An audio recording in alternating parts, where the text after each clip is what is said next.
mature basketball player? I just think you're able to handle the main stage better. You know, when you play at Duke, every game's the biggest game. Every game, people want you to lose. Every game, people are going to yell at you and hate you. And I think when you have to deal with that every night and night out with Coach K, he's going to teach you how to handle those situations. So I just think coming into the pros, I think I have a better understanding of that, of just media maybe scrutinizing you a little bit more and just little stuff like that. I just know how to deal with it and turn it into motivation and just little stuff like that. And I just think Coach K and Duke University overall and the staff there, all the coaches there have been a huge help for me. So do you take time to enjoy the moment in college, or were you in such a rush to kind of get through it and get to this point? I was never in a rush to get through it or get to here. Before the year, I made a promise to myself I wasn't going to think about just going to the NBA. Now, realistically, everybody thinks about it. Everybody dreams about it. Every kid here has wanted to be in the NBA, wants to play in the NBA. But when it was game time, I wanted to, college basketball was a blast. I mean, like it's so fun, especially to play at Duke. At the game, every game's sold out. It's unreal. So I mean, I was never thinking about the NBA. It was one of those things where I'm gonna go out there, I'm gonna play hard, I'm gonna try to win, and then after the season, if the opportunity presents itself, I can talk to Coach K and my dad and see what's best for me. So I didn't even worry about it. And I think that's why I started playing better and better. You know, beginning of the year, you're so nervous because you want to impress. Towards the end of the year, I just started playing better and better and better because I just stopped thinking about it. I just started thinking about winning and having fun at college, and then we'll see what happens. And then that's what I did. Was it a fun year overall? I had a great time at Duke. There's times where you're challenges and you feel, you know, like what is going on. But then now that you look back at it, you just realize how much better it's made me as a player and as a person. It was all worth it. And then, I mean, look at the games we won this year and what we were a part of. I was a part of the team that got Coach K the most winningest coach of all time. We won the Maui tournament. We beat Carolina at Carolina. We went undefeated on the road.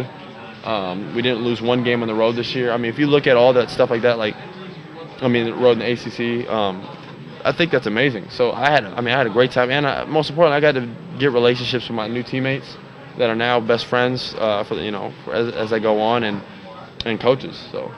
Austin, your dad is known for his fashion sense. Has he ever given you any advice in that area? And going to tomorrow, did anyone have any input in picking out your suit? I've always been able to dress pretty well. I've always tried to dress pretty well. Tomorrow I'm going to be the best looking guy there at the draft. Michael's already said he's going to be the best, but I challenged him that he won't be. I went, that's why I came up here yesterday, and I went and got my stuff picked out, and it's going to be ready later on today, so I think I'll be the best. I'm not wearing like a bow tie or anything like that, I promise you. I'm going to look nice, and I'm having a competition with Michael to see who looks the best. So. Bow tie is not nice? No bow tie for me. I don't mind the bow tie, but it's not me. Austin, what are you hearing from Toronto about what they might do at 8? I mean, I like Toronto, and I think I had a good workout with them. It was a shorter workout.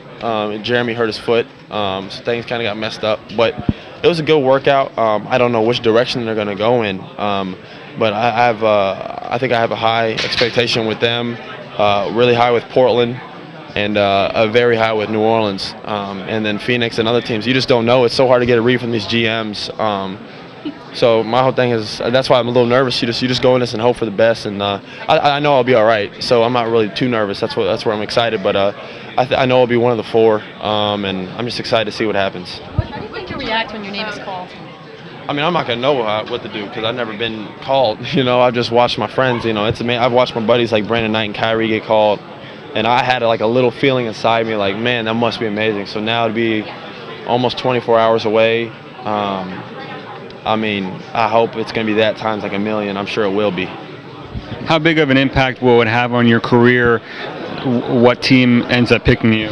Yeah, see, that's what I think is the main thing. I think so many people get caught up in like how high they go instead of where they go. And that's part of me, you know, part of my competitive nature. I want to go as high as possible. But then like a part of me is like, it's about where you go, like where you fit in. You know, you look at like the first team, the second team, the third team last year at the end of the year.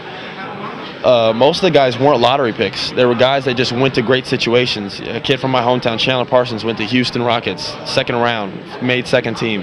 Guys in the Fareed and the kid from San Antonio. I mean, guys just go to right fits. And if you go to the right fit, that's better than going high to someone that doesn't fit you. What did you feeling about Toronto in that situation? What is it about that? Well, I just think, first off, it's a beautiful city. It's a beautiful. I think they love their team there, especially when they have a good team. I mean, the crowd comes out.